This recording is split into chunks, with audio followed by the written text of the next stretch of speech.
Hi, my name is Jill Nitch, and this is my presentation for AEP 855.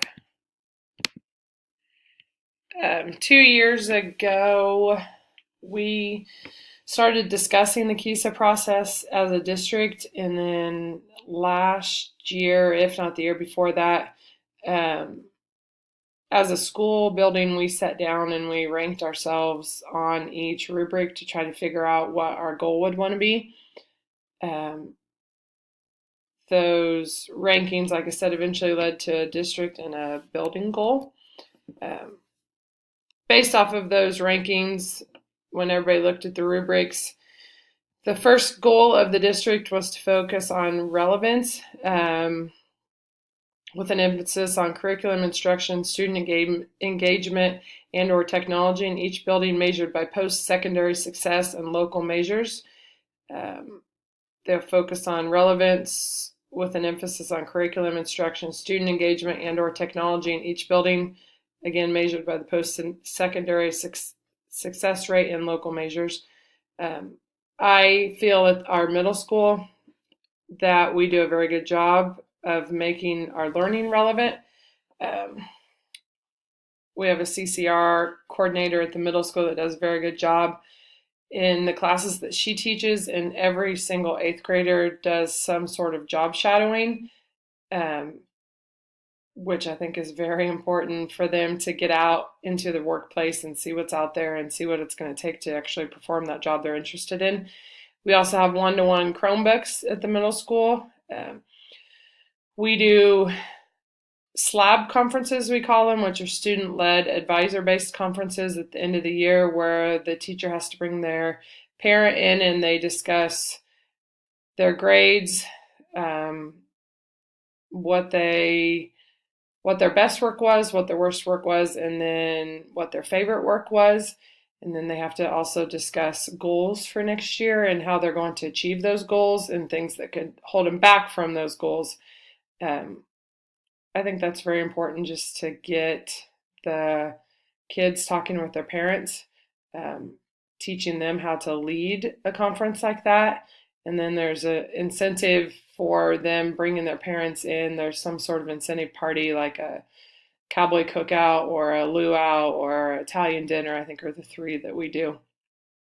And then we have a lot of cross-curricular activities that we do among the teachers, and I know that's one goal we would like to improve on throughout the years, doing more cross-curricular activities as a staff. The second goal of the district was to focus on relationships with an emphasis on staff, student, family, and or communities in each building. And then the social emotional factors will be measured locally. And again, I feel like at our middle school that we build relationships very well. We have a 6 through 8 advisor base. They come in as sixth graders with us, and then they stay their seventh grade and their eighth grade year with the same teacher. We do lots of different activities in those advisor base too, and then we have several extracurricular activities. Our building goal, after we've talked about all this, is focusing on the social emotional piece. Our district this year has hired a full-time social worker, and then we have a big AmeriCorps grant, and we've hired several workers through that work with the kids. And then our emphasis will be on empathy, really hitting that term and getting the kids to understand it. And we work on that in our ABs continually. Principal's leadership style, I think personally within the school, he's very democratic. He lets us kind of do our own thing, but still has his final say. And I would say externally, many parents would probably think he was autocratic, that he really doesn't take anybody else's opinion in mind and does his own thing, but I don't feel that that is the way it is. Like I said, the two areas identified for our building were rigor and the social emotional factors. Rigor as far as are we pushing our kids and our high-end kids enough, and then emphasis on talking about empathy. The three standards that I picked out to go with this are standard 8H, which is advocate for the school and district and for the importance of education, student needs, and priorities to the family and the community.